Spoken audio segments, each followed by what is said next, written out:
It is my great pleasure to introduce to you today Dr. Neal Barnard.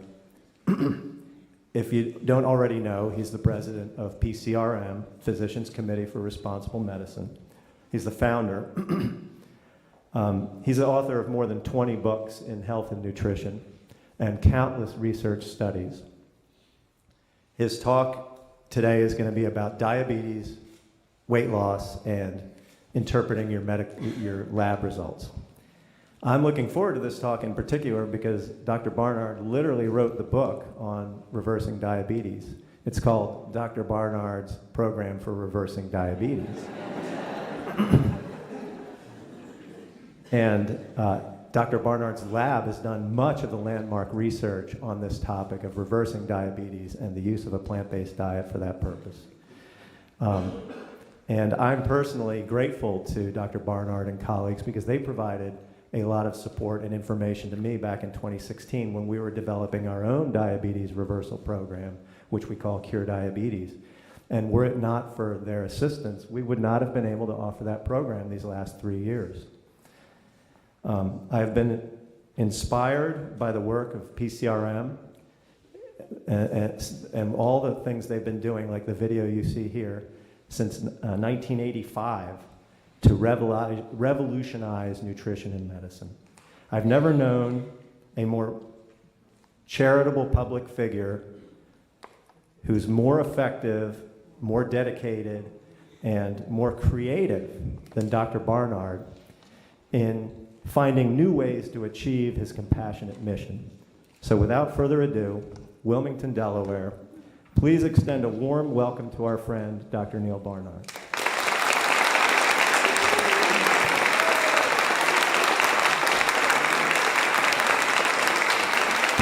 So welcome, everybody. Thank you for that lovely welcome, and it's so great to be here in Wilmington. I had no clue at all about the power of nutrition when I was growing up. I grew up in Fargo, North Dakota. Anybody been there? Seen the movie, right? That's the truth of it. But the fact of the matter is that nutrition has enormous power. And I want to talk about putting it to work. And you're going to hear me talk about plant-based diets a lot and the word vegan. And just so that we're on the same page, vegan does not mean a person from the planet Vegas. A vegan diet just means that if you've got some of that and you have one of those, you put it in there like that. There it goes. So that's all it means. And the same is true if you have some of that, that can go in there too. Or spam. Yep. Goodbye. That's really all it means. It doesn't mean you're a poet or a philosopher or that you like folk music. So for me, the page really turned in 1990, and that was the year that Dr. Dean Ornish showed that you could reverse heart disease. And what he did was he wanted to see if a narrowed atherosclerotic artery could reopen. And he used a simple experimental program that had 4 steps. And the first step was vegetarian foods. Now, that was kind of a new idea back at that point, but why would you use vegetarian foods for a heart patient? Why would that be important? Why would you do that? Okay, so get rid of the animal fat. Okay, cholesterol is in animal products, not in plant products. Okay, good. All right, super. So vegetarian foods, a half-hour walk every day. Try to manage stress, which is why he didn't do the study in Wilmington. And avoid tobacco, and that was the whole program. And after a year, total cholesterol had dropped by 24%, and LDL, are you familiar with LDL cholesterol? That's bad cholesterol. It dropped 37%. The average person lost 22 pounds, which is cool, but what really got everybody's attention is that everyone had an angiogram. That's a special x-ray that shows you the tiny little trickle of blood that gets through the coronary arteries to the heart. And what they showed is that in the year that this study was going on, the arteries were actually doing something we didn't think was possible, which is that instead of getting narrower and narrower, they were widening out again. In other words, atherosclerosis was healing, and it was so much that it was evident in 82% of the patients in the first year. No drugs, no surgery, nothing. And this led us to think about things in a completely different way. Up until this point, heart disease was something you tried to manage. Slow it down. And if it's genetic, well, that's just it. Well, genes are not your destiny, and you might have heart disease up and down your family tree. We don't just give our kids DNA. We give them recipes. We give them food habits. And a lot of times what we see in our background, in our family tree, are just the results, not of DNA, but of our food habits. And if you decide, I'm going to eat differently, your health can be different too. And that's what Dr. Ornish showed. Heart disease is reversible. So to show you what this really looks like, I borrowed this slide from Caldwell Esselstyn. Do you know his work? Up in the Cleveland Clinic, a surgeon there. And this is a slide of a coronary artery of one of Dr. Esselstyn's fellow surgeons. And that crinkly bit in the middle there is an ugly-looking atherosclerotic left anterior descending artery. And it could not be stented, and he couldn't take medication, so his option was a completely plant-based diet. And after not quite 3 years on the diet, there he is. The body has this amazing capacity to heal. And you don't think about this. You cut your finger, you cut your hand. Will it heal? Of course it will. And a Band-Aid doesn't heal it, it just protects it. The DNA inside your cells has the healing process coded into it. If you break your leg, can it heal? Of course it will. The cast doesn't heal you. The cast just holds it so that inside the DNA of each cell, the healing mechanism kicks in, and the bone will rejoin, or the skin will rejoin, and the blood vessels will find themselves, and blood flow will occur again. That healing process is encoded not just in your skin and not just in your bones, but in your coronary arteries and in all the parts of your body. If it weren't, you would have been dead a long time ago. But if you keep picking at your sore, it won't heal. And if that bone isn't stabilized, it won't heal either. And if we're spraying our coronary arteries with particles of cholesterol from the ham sandwich we had at lunch, it will never heal. And you won't believe the body can heal. But once you change things, get the insult out of the way, the healing process is remarkable. It's not perfect, but it's darn good. Okay, so my research team decided, let's put this to work for people who don't have heart disease, but they just want to lose some weight. So we brought in 64 women. They were all moderately to severely overweight. And we asked them to either follow a more conventional sort of weight loss diet or a plant-based diet, a vegan diet. And we asked them I hope you can read this better than I can. Is it really tiny print? No, you can read it. Okay, good. So this is a good eye test from here. Anyway, there were 2 rules: no animal products, and keep vegetable oils very low. We didn't limit calories. We asked them not to change their exercise patterns, and we didn't give them any food. And so what we asked them to follow was what we call the power plate: fruits, grains, and vegetables, and legumes. What are legumes, by the way? Beans, lentils, peas, foods that grow in a pod. That's right, okay. So our participants were horrified to discover we were telling them they could eat pancakes, because they knew that pancakes were carbs and that ought to kill you, right? As long as there was no butter, they're fair game. And when your linguine arrives, instead of being topped with Alfredo sauce, if it's topped with marinara sauce or arrabbiata sauce or seared oyster mushrooms and artichoke hearts, it's okay. And then some of our research participants happened to discover that Twizzlers are vegan.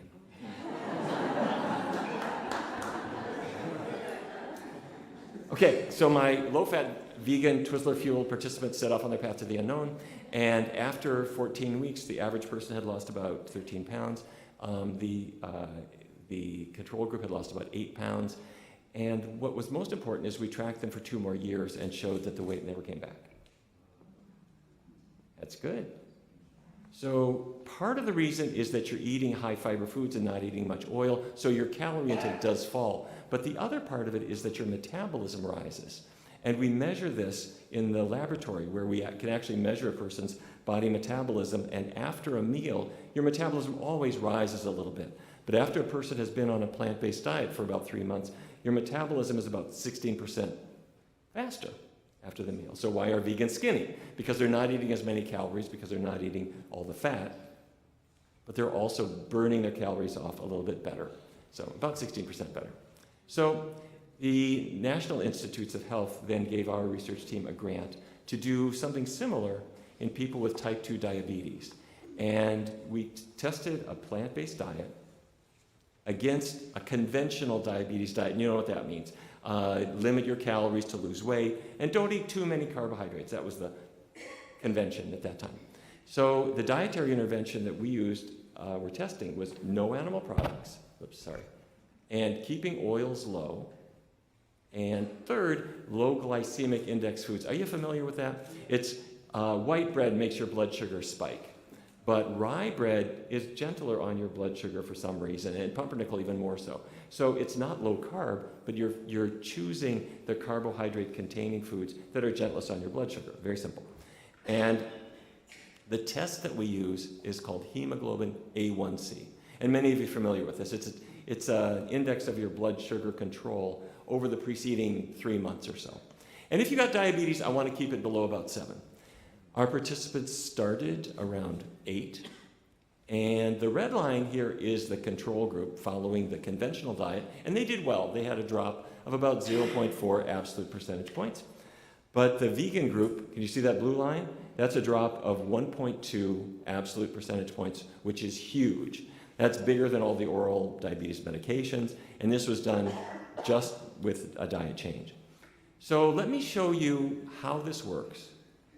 And let me ask you to work with me on this slide. This is my most important slide. And if you want to take a picture of it, please do, because I want to explain to you the cause of type 2 diabetes. If you are a healthcare provider, chances are you never saw this in medical school because this was not known then. And if you are a patient with diabetes, I'll bet you your endocrinologist never told you about this. Okay, that is a muscle cell, that blue thing. The reason I'm showing you a muscle cell is that muscles are powered by glucose. The sugar that's in your blood is not a bad thing. A person with diabetes goes, oh, my blood sugar is high. Sugar is not bad. Sugar is the fuel for your muscles. The problem in diabetes is that sugar is stuck in the blood, and it can't get into the muscle to do some good. You with me? So there's the glucose up on the top left, and to get inside the cell, you need a key, and that key is insulin. So insulin is a hormone made in the pancreas, and it goes to the surface of the cell, and just like a key into a lock, the insulin attaches to those red receptors, and once it does, it signals, and that's what this arrow is, it signals those funny little channels to let the glucose in. You with me so far? Okay, so there's glucose outside the cell. To get it in, the insulin key attaches to the receptor, it signals those channels to open, and here it comes. Whoop, there's the glucose coming inside the cell. Okay? If you have type 2 diabetes, you've got insulin still in your blood. Maybe not as much as before, but you've got it. You've got receptors, and the attachment to the receptor is totally normal. What is not normal is the insulin signaling. Something is messing it up, and what is messing it up? See those little yellow blobs up there? That's beef fat, and chicken fat, and fish oil, and corn oil, and olive oil, and extra virgin olive oil, and extra virgin olive oil. I paid $85 for this bottle of olive oil. I got it from Whole Foods. It's straight from Tuscany. Those fats go down your esophagus, and in the first 40 centimeters of your intestinal tract, they are all absorbed into the blood, and they go into the muscle cell, and when they're in the muscle cell says, wait a minute, don't burn this all up. Let's just store this for a while in case there's a famine someday. The fat builds up inside your muscles.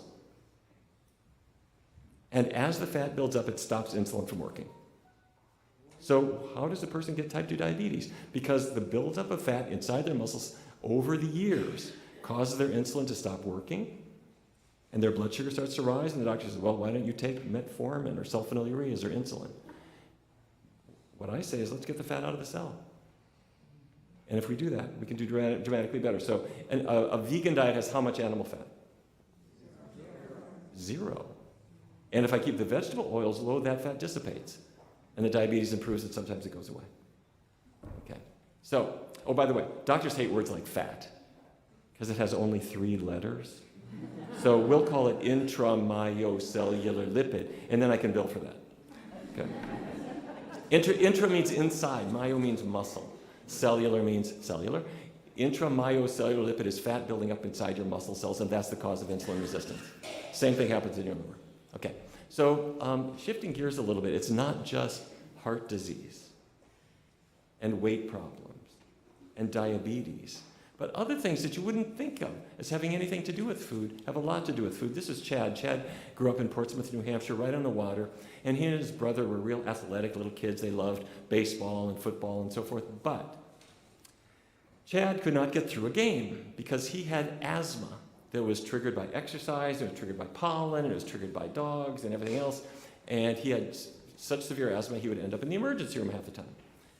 When he was 18 years old, somebody said to him, Chad, didn't you ever try getting off of milk? And Chad said, what the heck are you talking about? Now, some of you know what this is about. A lot of people with respiratory issues get away from dairy products because the dairy protein triggers allergic reactions of various kinds, autoimmune conditions of various kinds. He said, really? Maybe my asthma would get better? Give it a try. He went totally vegan. Inside of 4 months, his asthma was gone. He was no longer allergic to dogs. His seasonal allergies went away, all of this stuff. And now he runs, the cooking, online cooking course, Ruby? He runs their vegan program to teach others how to tackle this. What I am saying is that asthma is a very common and occasionally fatal condition that is an autoimmune condition where something in the blood is causing the lungs to turn into a vice. And what is that? For many people, dietary antigens trigger it and make it worse. If you have asthma or have a child who has asthma, run, do not walk, to a completely plant-based diet. Not everybody's going to get better, but a lot will. And many, many people will throw their inhalers away. They can live again, and they're not in fear of this disease. And that's true of every other autoimmune condition as well. Okay? All right.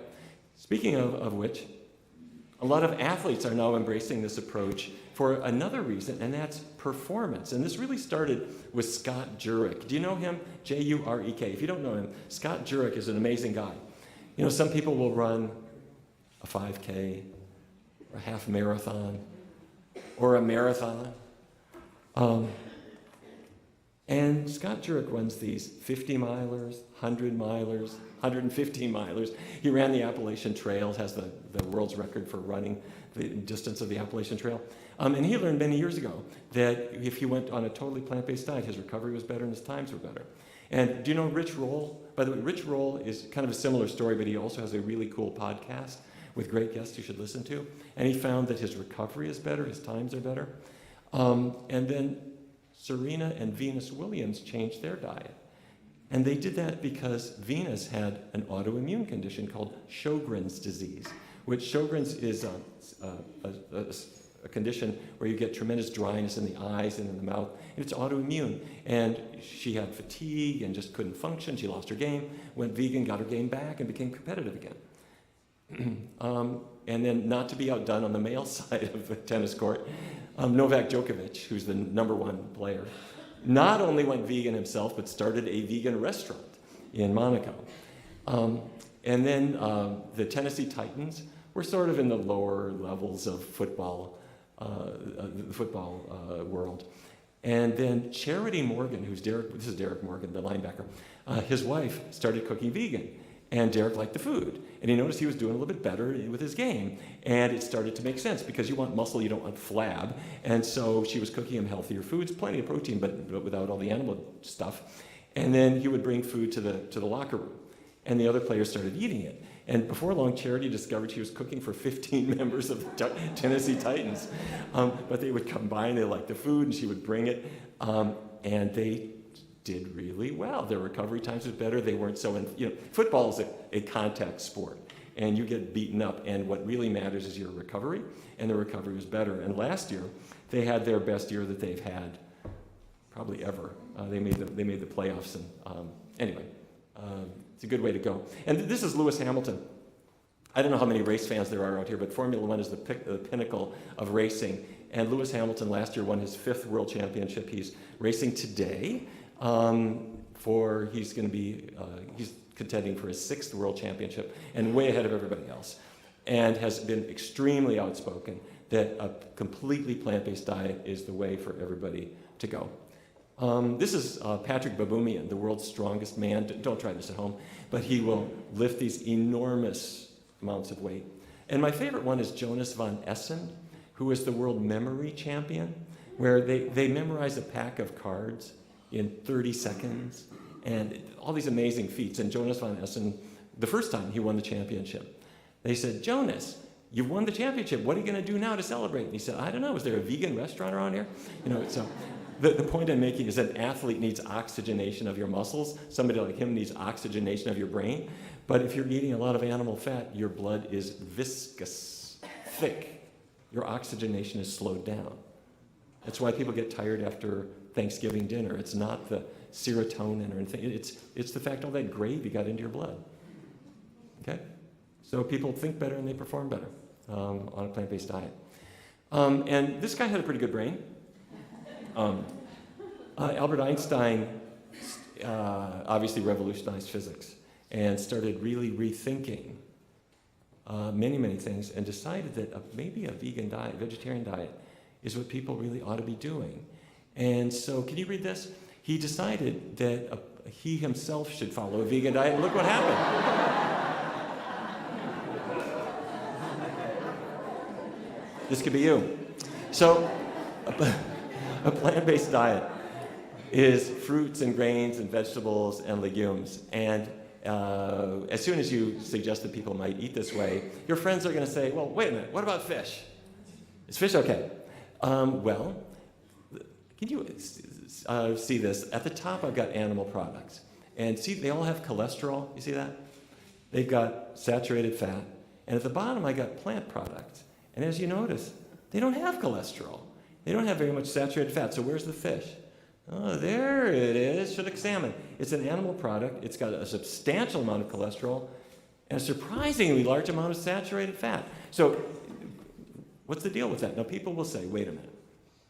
Fish has omega-3 fats, and that's true. There is some omega-3 in there, but wrapped all around that omega-3 is a huge amount of saturated fat and cholesterol and mercury and everything else that's in the fish. So it's the worst possible vehicle for omega-3. You can get omega-3 from plants. Okay, speaking of which, researchers in the Adventist world started to see how fish eaters did compared to others. And this is the Adventist Health Study 2.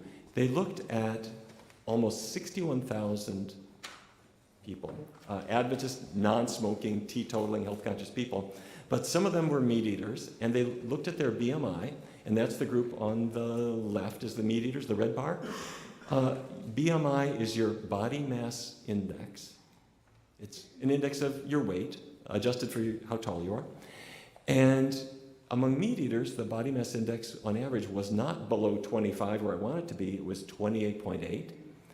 And then the orange line were the semi-vegetarians. These are people who ate meat less than once a week. They were a little skinnier. And then the brown line in the middle, that's the fish eaters. Okay. They're not eating any meat except for fish, but they're a little thinner than the unrepentant meat eaters, but not as thin as the others. And then the ovo-lacto vegetarians are the green line. And on the right, you have the vegans. And now that's weight. This is diabetes. And as you can see, the vegans have dramatically lower BMIs than others and a dramatically lower risk of developing diabetes compared to the meat eaters, and the fish eaters are kind of halfway between the two groups. Okay, so by the way, you don't have to be an Adventist. You could be a European and see exactly the same. The meat eaters are the heaviest, the vegans are the skinniest, and the others kind of line up in the middle. Okay, so if you have been following a plant-based diet, you might have some other questions that I'd like to address, one of which is, what about coconut oil? Because it's not your imagination. Somebody does have several acres of coconuts, and they are sticking them in everything. You can't buy a product anymore without it having coconut in it. And as you know, if you look at coconuts, oh, by the way, there's the coconut palm, and there's the oil palm. That's where it is. But if you look at the coconut fat, it's like bacon grease, isn't it? So the coconut manufacturers will tell you, don't worry, it's perfectly fine, despite the fact that it's super waxy. Don't believe it. It actually does raise your cholesterol level. There were studies looking at total cholesterol and LDL cholesterol. And what you see is that compared to safflower oil or compared to butter, the coconut oil clearly raises blood cholesterol. Maybe not as bad as butter, but it is not as good as not eating it. So coconut oil is great to put on your hair. Shine your shoes, wax your car, don't eat it. Okay. Am I cheering you up? Okay, how about olive oil? Now, olive oil is marketed a lot because it's certainly better than coconut oil. And if you look at the saturated fat content of various oils, you learn something. See, that's coconut oil on the left. The fact that it's so high in saturated fat is why it's a waxy solid. And then the second line is beef fat, which is about 50% saturated fat. And then you see chicken fat is about 30%. And where's the olive oil? Olive oil is better. It's almost 14%, but it's not as good as zero. So if a person is trying to get their cholesterol down, getting away from chicken fat over to olive oil is better, but getting away from oils altogether is best of all. Plus, if you look at the calories in them, all the oils have the same number of calories. So if a person wants to lose weight, I would set aside all oils. Now, if this sounds a little bit funny, let me draw an analogy here. This is sugar cane. Did you ever eat sugar cane? Anybody ever taste that? How much of it could you eat? Did you ever eat like a bushel of it? No, you can't because it's got a lot of fiber in it. But if I have a factory and I'm able to pull the sugar out of the sugar cane and throw away all the fiber, how much sugar can you eat? You can eat a lot. In fact, I can dissolve it into a soda. I can get 250 calories worth of sugar in one typical 20-ounce soda. So if I have olives, how many olives can you eat? Did you eat 100 olives? Well, no, because there's fiber in them and so forth. But if I have a factory where I can pull out all the oil and throw away the pulp and the fiber and so forth, or better yet, if I had just a faucet on the olive tree and I could just take the oil out, well, what would happen? Well, 50 grams of olives have 7.7 grams of fat, but look at the olive oil, 50 grams of fat. If you compare the saturated fat content and compare the calories, yes to olives, olive oil, not something nature ever thought you would do. So don't get me wrong, it's way better than chicken fat or beef fat or coconut oil. But if you're struggling with your weight or you're trying to reverse your diabetes, set aside the oils too. Okay? So if you're thinking, I'd love to try this, and this is my message, particularly for people who are dragged here by somebody else. I'd like to try it, but I don't know if I could really do this because I'll probably have to live in the garage. Nobody's ever going to come and want to eat with me because I'm a vegan, whatever. Let me show you how we do this in research studies and in our medical center. I've never seen anybody unable to do this. What you do is, first of all, the person has to know why I want to do it. I would like to not have diabetes anymore. Or I'd like my joints to feel better. Or I'd like to prevent Alzheimer's disease. Or I'd like my skin to clear up. Or I'd like my joints to feel better. Okay, whatever your reason. Take a week. And during this week, you don't have to eliminate anything. But during this week, check out the possibilities. What could I eat if I actually didn't eat animal products? What would that be? And take a piece of paper. And on your piece of paper, think of breakfasts and lunches and dinners and snacks that would work for you. Let's see now. Oatmeal would work, but I haven't made it since I was a kid.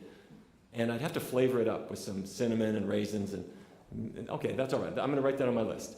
And maybe for lunch, I don't know. I guess I could have the bean burrito instead of the meat taco. Or I could have a veggie hot dog. I never tried it.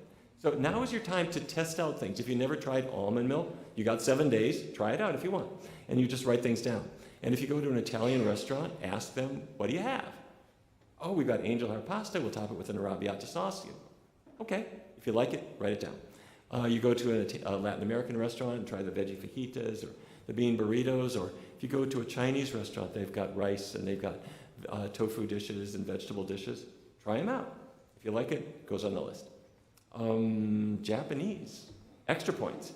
Because if you have the cucumber sushi or the sweet potato roll or something, not only is it vegan, but it's really low in oil. They don't use a lot of grease. And Subway, will they make me a vegan sandwich? Sure they will. They'll top it with lettuce and tomatoes and cucumbers and spinach and onions and red wine vinegar, and they'll toast it for you. Taco Bell may not be the pinnacle of culinary art, but they'll make you a bean burrito and you'll get by. So after 7 days, you figured out what you like. You got a whole long list of foods. Great. Now you're ready for step 2. Step 2 is take 3 weeks And during this time, all vegan, all the time, but no long-term commitment, just 3 weeks. Okay, that makes it manageable, and you already identified foods that work for you, so stock up on those foods, and that's what we're gonna do for 21 days. And at the end of that time, 2 things happen. The first is, physically you change. You're losing weight. If you have diabetes, your blood sugar is improving. By the way, if you do have diabetes, and if you're on insulin or a sulfonylurea, be sure to let your doctor know that you are doing this, because the diet is so powerful that for many, many people, they become hypoglycemic in their first week. And that's not the fault of the diet. It's because the diet is the healthy diet for you, and now your medications are officially too strong. And your doctor will say, do you mind if I back you off your drugs? And of course, you'll say, great, but make sure that your doctor knows, because it happens really powerfully and very fast, okay? So, physically you're gonna change, and you'll see changes within the first 3 weeks. But the other thing is that you'll find that your tastes are changing. And you're not expecting this exactly, but let me ask this group. How many of you ever in your life switched from whole milk to non-fat milk or skim milk or something like that? Can I see hands? Okay, when you did, what did the non-fat milk or the skim milk taste like at first? Watery? Doesn't even look right. Kind of blue. What's this about? Okay, so if you stuck with it, how many of you got used to it? Okay, you got used to it. Wait, did you ever then go back and taste whole milk again? What was that like? It was creamy. It was greasy. Yuck. Wait. Your whole life it was fine. But then you had just a few weeks without it, and somehow your taste buds reoriented, and now for the rest of your life, you don't want that anymore. It's exactly the same thing. If you think, I just couldn't live without pork chops, spam is me, you set it aside. And after about 3 weeks, your taste buds say, let's rethink this, people. And then as time goes on and you're getting healthier and healthier, and your tastes are actually literally changing, and then somebody will give you something that you'll decide, I'm kind of not there anymore. I'm in a different space. And that's great, because now you have got the momentum, because it feels easy. And it is so much easier than starving yourself, or your friends who have a keto diet and they're afraid of an apple. You ate a banana? You don't worry about these things. Your tastes are changing. It becomes automatic. It's really, really, really easy. It's like a smoker. For a smoker, the first week or so is challenging. But after a while, you are glad that you've quit. And when you change your diet, it's exactly the same way. Okay, is this making sense? Those of you who've done it, you know what I'm talking about. Okay, so knowing your numbers. Am I doing this, Maggie? Okay, let's talk about your numbers. If you get a blood test for cholesterol, you're wondering, what are these numbers? And it's important to first of all know what cholesterol is. Cholesterol is a raw material for making testosterone, estrogens, even vitamin D is made out of it. So your body uses it for all kinds of things. It's an ingredient in your cell membranes. But if you're eating cholesterol, which is in animal products, it leads to artery blockages. So when you get your cholesterol test, step 1, look at total cholesterol. I would like to see that under 200. Okay, and you can go below that if you want. LDL, low density lipoprotein cholesterol, under about 100. Right? HDL, these are reasonable numbers for women. I would like to see it about 50 for men, about 40. However, I have to tell you that science is rethinking HDL rather. We used to think that a high HDL is going to really protect you, but researchers have made medications that do increase HDL, and they don't help. People with a high HDL that's got there by a medication change don't have any cardiovascular benefit. So if your HDL is high or low, that's a great thing, but we're not going to really worry too much about it. If your HDL is low, because you're on a plant-based diet and you don't have much of any kind of cholesterol, don't worry about that. Okay? Triglycerides, going the wrong way. Triglycerides, I'd like to see them below 150. Those are blood fats. Okay, blood pressure. Blood pressure is really an important thing. You want enough of it to get blood up to your brain and to your heart, but if you have too much of it, you're at risk for stroke, you're at risk for heart disease, and you're also at risk for kidney disease. High blood pressure drives all of these problems. So hypertension means you have a high pressure in your arteries, and we report it with 2 numbers, like 120/80. The first number is systolic. That's when your heart contracts, it pushes blood out. And so it goes up to 120, and then the second number is what it falls to. We call it diastolic, down to 80. Up to 120, down to 80. With each heartbeat, up to 120, down to 80. So we write down both. So a healthy blood pressure, I'm going to say, is 120 over 80. Different people, different doctors have slightly different targets there, but that's a good general number. Blood sugar. We can track your blood glucose. We take it when you're fasting. And here are the numbers for you. Healthy is, if you haven't had breakfast, below 100, pre-diabetes, 100 up to 125. And once you're over 125, that's the diabetic range. However, many people really rely on A1C now, which is an index of sugar that has entered your red blood cells, and we can find it there. And we want it to be below 5.7. If you're above 5.7 or above, we're going to call that pre-diabetes. 6.5, diabetes. Two-way street. Diabetes can get better. Okay? So can I get off my medicine? Well, maybe yes. With regard to cholesterol medications, if you're on a Lipitor or another statin, you can talk with your doctor and you can say, I've made some really big diet changes. And I know I had a high cholesterol level before, but I'm not eating any cholesterol anymore and I'm not eating animal fat. I'd like to see how I do. And the doctor can give you a medication vacation for a few months. You can do this for 3-4 months and then get tested and see how you do. It's perfectly fine. And the reason that's fine is that there's no really acute risk to having a higher cholesterol level for a short period of time. So your doctor can work with you or your provider can do that and see how it goes. Now, so I would say about 8 weeks. And during that period of time, make sure there are no animal products in your diet. Keep oils to a very bare minimum and see how you do. If you're not vegan or if you're having lots of grease in your diet, your cholesterol is not going to fall to where you really want it to be. Make sense? Okay. So now, with regard to blood pressure medications, it's a little different story.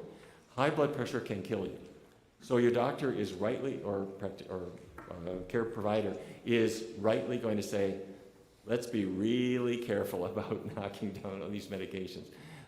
And so what I encourage you to do is watch what your numbers are. You can scale back them, and many people need to, because after you've been vegan for about 6 months and you're sitting at a table and you get up too fast, whoa, your blood pressure has been coming down and down and down, and you just don't need all those medications anymore. So your doctor is going to say, let's reduce them or eliminate them.